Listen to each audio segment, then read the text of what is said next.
Assalamu alaikum students, this is Muhammad Iqbal Bhaba here, your course facilitator for the CAF 6 MFA paper from Tabani School of Accountancy.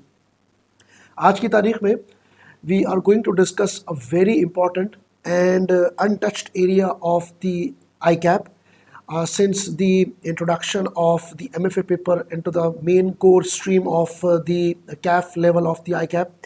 और वो area आपके page number 188 से लेकर 193 study text के अंदर given है by the name of yield curve. Yield curve एक ऐसा एरिया है जो कि एग्जामिनर ने थियोरेटिकली वो भी एमसीक्यूज का पार्ट बनाकर आपसे अभी तक पूछा है, जबकि इस एरिया के अंदर फुल फ्लैच कम से कम 10 मार्क्स से 15 मार्क्स तक पूछने की आईकैप के पास गुंजाइश है।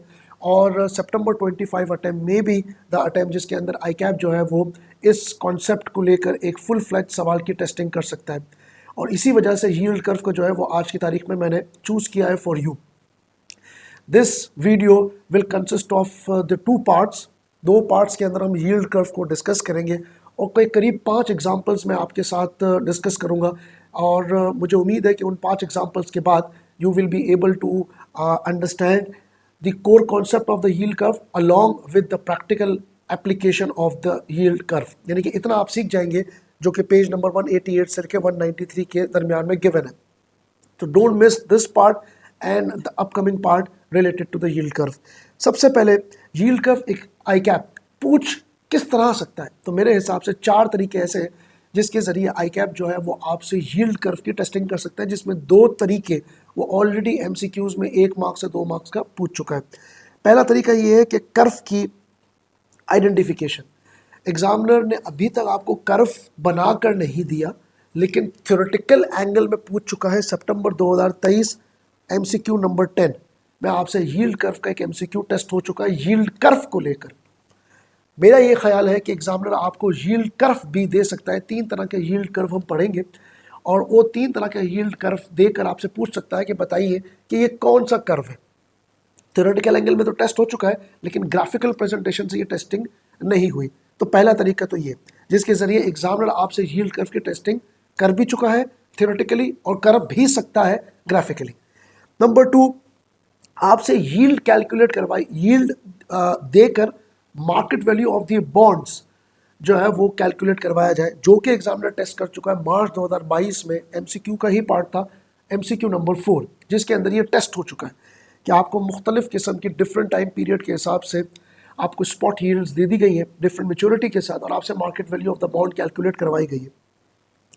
तो एग्जामिनर ये टेस्ट कर चुका है, लेकिन इसका स्कोप ज़्यादा कर सकता है, इसको स्केल ज़्यादा कर सकता है और इसको एक फुल फ्लैज सवाल के तौर पे भी टेस्ट कर सकता है। और ये दूसरा तरीका है जिससे एग्जामिनर आपको टेस्ट कर सकता है।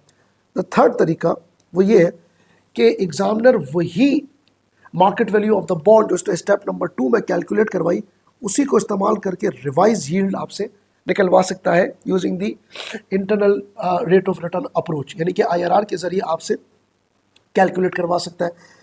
ये एग्जामिनर ने बहरहाल अभी तक नहीं किया कि आपको स्टेप नंबर 2 के अंदर डिफरेंट स्पॉट यील्ड के ज़रिए आपको market value of the bond calculate करवाई जाए, फिर उसी market value of the bond को इस्तेमाल करके नया आईआरआर निकलवाया जाए और उसी आईआरआर को इस्तेमाल किया जाए वैक के अंदर, और उसी वैक को इस्तेमाल किया जाए प्रोजेक्ट अप्रेजल यानी कि एनपीवी निकालते वक्त। तो एक फुल फ्लैज सवाल मैं देख सकता हूँ जिसमें स्टूडेंट को ये प्रॉब्लम आ सकती है कि उनके पास अगर कॉस्ट ऑफ डेट ही नहीं निकलेगी तो वो आगे कैसे बढ़ेंगे। तो ये फुल फ्लैज सवाल वैक को कनेक्ट करता हुआ एनपीवी तक भी टच कर सकता है।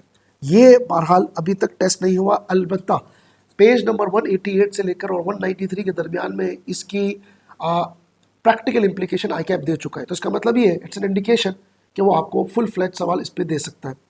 लास्ट, यील्ड कर्व की कंस्ट्रक्शन। आईकैप ने इस एरिया को भी अभी तक टच नहीं किया, यील्ड कर्व की कंस्ट्रक्शन। हालांकि फाइनेंशियल मैनेजमेंट की पैरेलल क्वालिफिकेशन के अंदर ये कॉन्सेप्ट, इवन बीएफडी के अंदर भी ये कॉन्सेप्ट बहुत ही भारी भरकम किस्म के लेवल पे टेस्ट हो चुका है और होता भी है। और यील्ड कर्व की कंस्ट्रक्शन को हम बूट स्ट्रैपिंग कहते हैं।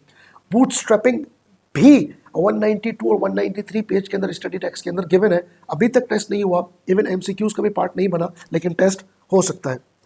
हम इन पार्ट 1 और पार्ट 2 के अंदर इन चारों कॉन्सेप्ट को डिटेल के अंदर पढ़ेंगे अलॉन्ग विद सच रिलेशनशिप्स।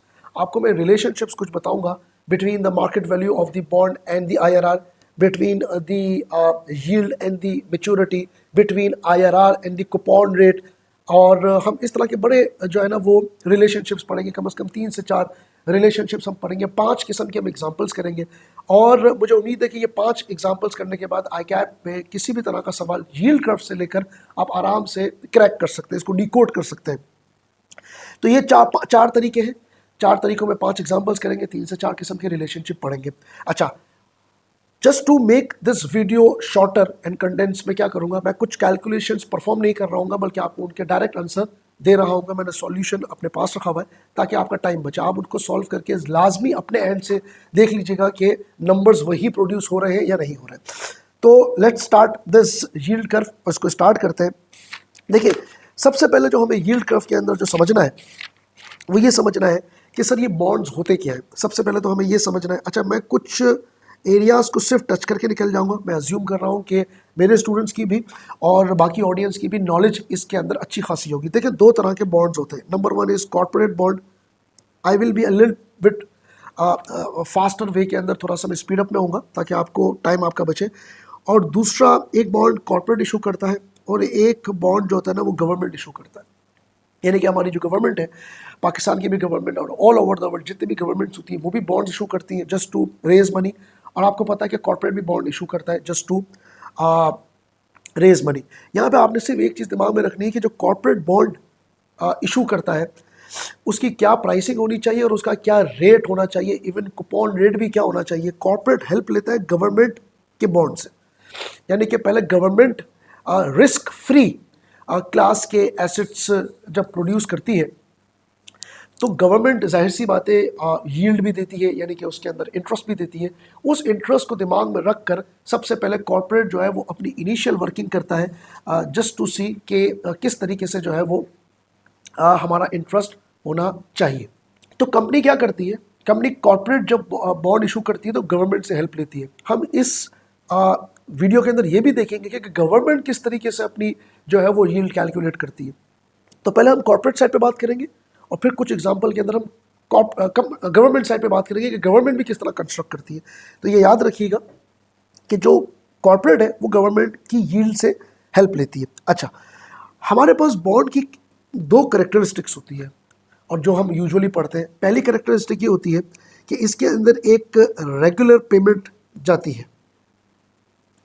ठीक, इसके अंदर हम रेगुलर स्ट्रीम ऑफ पेमेंट जा रही होती है और वो जो पेमेंट होती है वो फिक्स्ड होती है और जिस रेट पे वो कैलकुलेट होती है उसको हम कूपन रेट कहते हैं। यह हमें सबको पता है। इसको हम कूपन रेट भी कहते हैं, इसको हम फेस रेट भी कहते हैं, इसको हम नॉमिनल रेट भी कहते हैं। ठीक है, और ये जो कैलकुलेट होती है वो नॉमिनल वैल्यू पे ही कैलकुलेट होती है, जिसको हम पार वैल्यू भी कहते हैं और जिसको हम फेस वैल्यू भी कहते हैं। ये कुछ चीज़ें मैं आपको रिवाइज भी करवा रहा हूँ, कुछ चीज़ों के जरिए हम आगे भी पढ़ रहे हैं। तो regular payment which would be fixed, which would actually would be calculated based on the coupon rate, also known as face rate, nominal rate, and will be calculated always on the nominal value, par value or the face value, and will not be calculated on market value. याद रखिएगा, ये जो coupon rate होता है ये कभी भी market value के ऊपर कैलकुलेट नहीं होता। ठीक है, तो इसकी एक स्ट्रीम, एक करेक्टरिस्टिक इस बॉन्ड की होती है कि इसके अंदर रेगुलर पेमेंट जा रही होती है। दूसरा इसकी करेक्टरिस्टिक ये होती है कि इसके अंदर जो रिडम्पशन होती है वो लाजमी होती है, यानी कि प्रिंसिपल अमाउंट पे बैक होता है। प्रिंसिपल जो अमाउंट है वो आपको पे बैक करना है एट मैच्योरिटी। आपको कब करना है? एट मैच्योरिटी को पे बैक करना है। अच्छा, रिडम्पशन जो होती है ना वो 3 तरह से हो सकती है, ये हमें पता ही है। पहला, पार वैल्यू पे, यानी कि बॉन्ड की पार वैल्यू हमेशा 100 होती है। पाकिस्तान में भी अगर डॉलर में सवाल आता है तो डॉलर 100, पाउंड में सवाल आता है तो पाउंड 100, ऑलवेज विल बी 100। ठीक है, इन 90% of the cases until unless the examiner stated otherwise. तो अगर पार वैल्यू पे रिडम्पशन हो रही है इसका मतलब है कि सर 100 पे हो रही है। दूसरा सिनेरियो हो सकता है कि सर प्रीमियम पे हो रही है रिडम्पशन, तो इसका मतलब है कि 100 से ऊपर हो रही है। और अगर डिस्काउंट पे रिडम्पशन हो रही है इसका मतलब है कि 100 से नीचे हो रही है। ये 3 किस्म के सिनेरियोज हो सकते हैं और ये बॉन्ड की कैरेक्टरिस्टिक्स होती है। इसके अंदर जो रेगुलर पेमेंट जो कि फिक्स्ड होती है ये डिफरेंट होती है इक्विटी क्लास से, क्योंकि इक्विटी के अंदर वेरिएबल डिविडेंड की पेमेंट्स वेरिएबल होती है, इसके अंदर फिक्स्ड होती है। एक बात तो आपको ये दिमाग में रखनी है just to proceed before the main concept of the yield curve, ये आपको दिमाग में रखनी है। अच्छा, ऐसे बॉन्ड्स को एक टर्म में इंट्रोड्यूस कर रहा हूँ, हो सकता है एग्जामिनर भी करें। हम ऐसे बॉन्ड्स को कहते हैं प्लेन वेनिला बॉन्ड्स, जिसके अंदर ये कैरेक्टरिस्टिक होती है, प्लेन वेनिला बॉन्ड। ठीक है, ये बात समझ आती है। क्या कहना चाह रहे हैं सर? एग्जाम्पल नंबर 1, पहली एग्जाम्पल से इसको समझने की कोशिश करते हैं।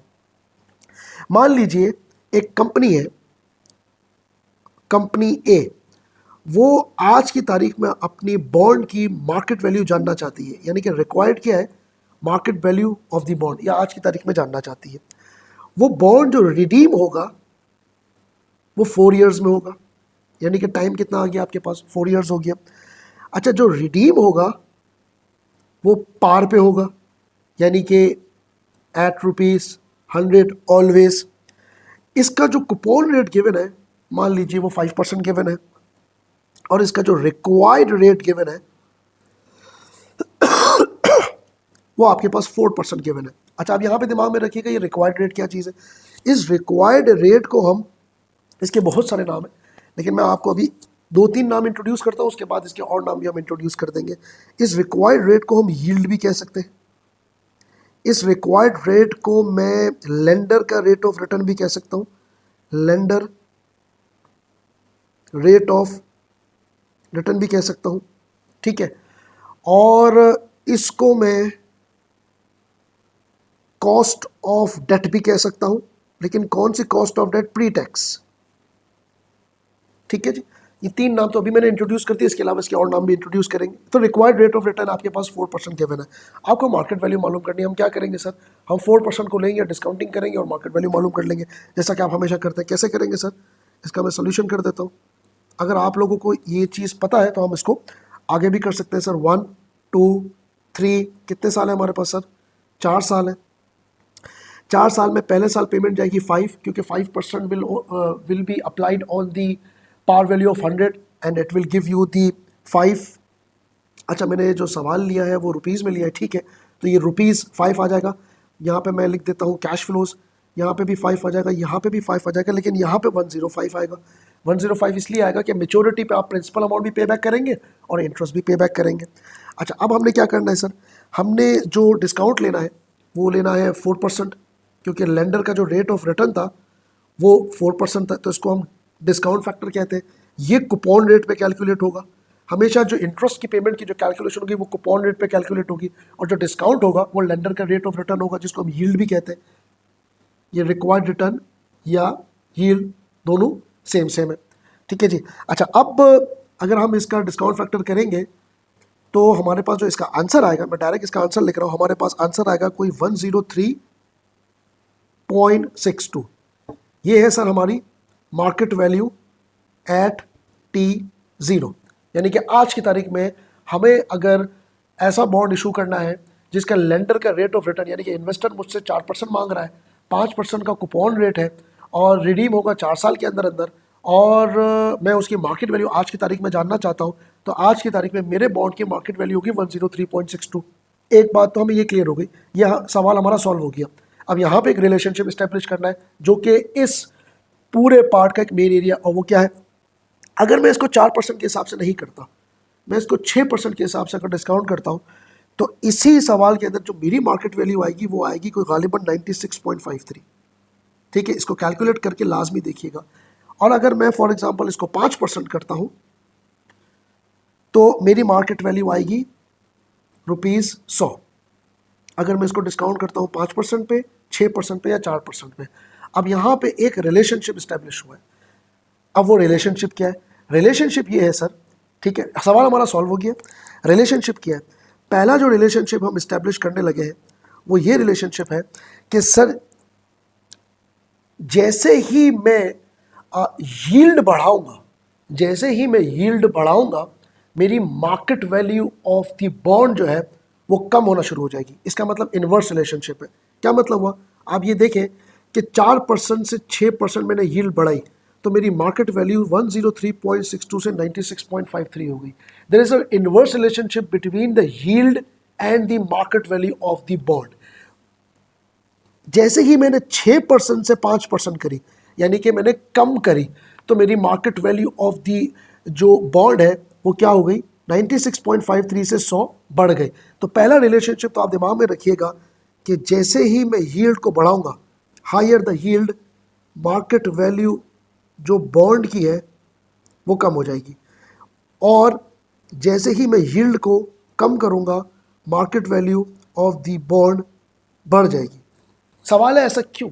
ऐसा इसलिए कि जैसे ही हम जो कॉर्पोरेट है वो अपना बॉन्ड इशू करता है, जैसे मान लीजिए एक बॉन्ड उसने इशू किया जनवरी में, एक बॉन्ड इसने इशू किया फरवरी में इस मुल्क का इंटरेस्ट रेट बढ़ गया तो उसने अपनी यील्ड बढ़ा दी। जैसे ही अपनी उसने यील्ड बढ़ा दी तो जनवरी वाले जो बॉन्ड होल्डर्स होंगे वो शिफ्ट मारना चाहेंगे फरवरी के बॉन्ड में, क्योंकि यील्ड ज़्यादा है और उनकी बॉन्ड के ऊपर सेलिंग प्रेशर ज़्यादा आएगा। जब सेलिंग प्रेशर ज़्यादा आएगा तो market value of the existing bond related to the January would be reduced. और इसी तरीके से अगर फरवरी के बॉन्ड की यील्ड गिर गई क्योंकि आपके मुल्क का इंटरेस्ट रेट गिर गया, तो existing bond holder that is related to the January bond would be demanding the higher rate of the bond, and that's why it would exert the pressure of the existing bond, and that would increase the market value of the January bond. तो yield बढ़ने से market value of the bond कम हो जाती है, यानी कि subsequent yield बढ़ने से existing market value of the bond कम हो जाती है, और सब्सिक्वेंट यील्ड कम होने से existing market value of the bond बढ़ जाती है। तो एक रिलेशनशिप हमें समझना है कि higher the yield lower the market value of the bond, and lower the yield higher the market value of the bond, and if the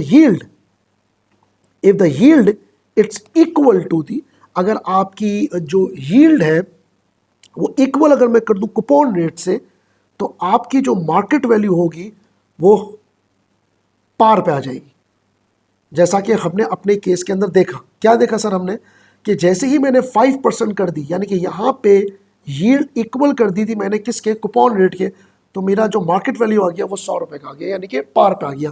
ये तीन चीज़ें आपको समझनी ज़रूरी है। इसको एक और ढंग से भी एग्जामिनर पूछ सकता है। वो किस ढंग से पूछेगा, और किस ढंग से पूछेगा, वो इस तरह भी पूछ सकता है कि अगर IRR का मतलब ये यील्ड, मैं यील्ड को IRR भी कह सकता हूँ, अगर ये मेरी यील्ड यानी कि IRR अगर ज़्यादा है किससे, कूपन रेट से, तो ये अजम्पशन जाएगी कि मेरा जो market value of the bond है वो हमेशा किस पे होगा, डिस्काउंट पे होगा। अगर मेरा IRR कूपन रेट से कम है तो मेरी market value of the bond premium पे जाएगी, और अगर मेरा IRR इक्वल है कूपन रेट के तो मेरी market value of the bond par पे जाएगी।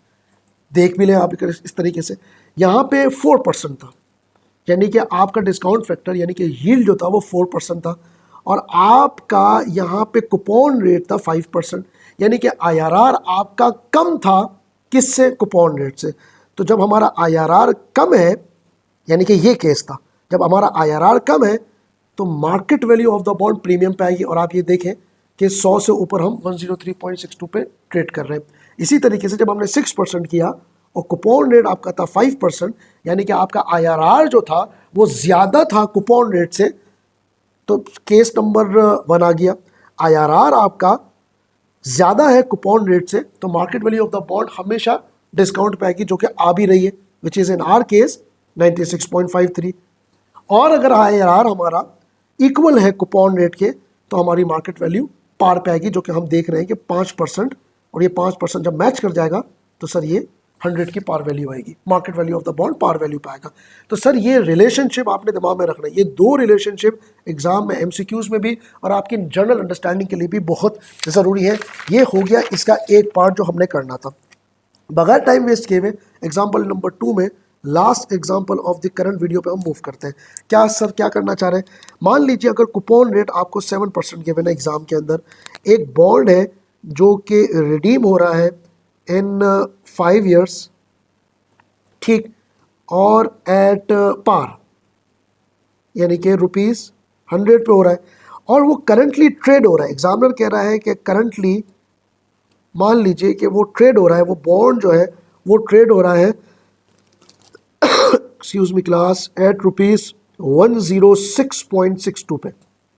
करंटली ट्रेड का मतलब सर ये मार्केट वैल्यू के बारे में बात कर रहा है एट T0 मतलब टी नॉट मतलब आज, अभी, नाउ, करंट। तो करंटली ट्रेडिंग एट 106.62 का मतलब इंडिकेट कर रहा है कि market value of the bond at T not, यानी कि आज, अभी। एग्जामिनर आपको बोलता है भाईजान यील्ड निकालो। क्या निकालो सर? यील्ड निकालो। सर क्या मतलब? आपको कूपन रेट गिवन है, पार वैल्यू आपको गिवन है, मार्केट वैल्यू भी गिवन है, यील्ड निकालो। यील्ड का मतलब यहाँ पे क्या हो गया सर? IRR निकालो। इसका मतलब हम IRR निकालेंगे। IRR निकालना हमें सबको बहुत अच्छे तरीके से आता है। We have already solve this kind of a question earlier in previous classes in computing the वैक, एंड हम इसको बहुत तरह से देख चुके हैं। तो सर क्या करेंगे? सर ये ईयर्स आ जाएंगे, यहाँ पे हमारे पास 0 आ जाएगा, यानी कि आज की तारीख में हमारे पास जो है वो है 1 से लेकर 5 तक, और 5 0 में हमारे पास आ गया 106.62, दैट्स अ मार्केट वैल्यू। यहाँ पे सर 7 आ गया, यहाँ पे सर हमारे पास 100 आ गया, हमने इसको नेगेटिव पे ले लिया। अब हमें IRR के अंदर आपको पता है IRR is also known as trial and error method, so we are supposed to choose one factor of our own choice and should be calculating the NPV। हमारे पास इसकी एक NPV आनी चाहिए, और अगर NPV पॉजिटिव आई है 5% पे, so I will have to increase the discount factor for example to let's say 8%, जिससे हमारी NPV नेगेटिव आए। ठीक है, इसका भी रिलेशनशिप बहरहाल वैसा ही है जैसा मैंने आपको ऊपर बताया था, लेकिन इसका रिलेशनशिप मैं लिख लेता हूँ। हमें एक ऐसा डिस्काउंट फैक्टर चाहिए जिसमें हमारी NPV पॉजिटिव आए, और एक ऐसा डिस्काउंट फैक्टर चाहिए जिसमें हमारी NPV नेगेटिव आए।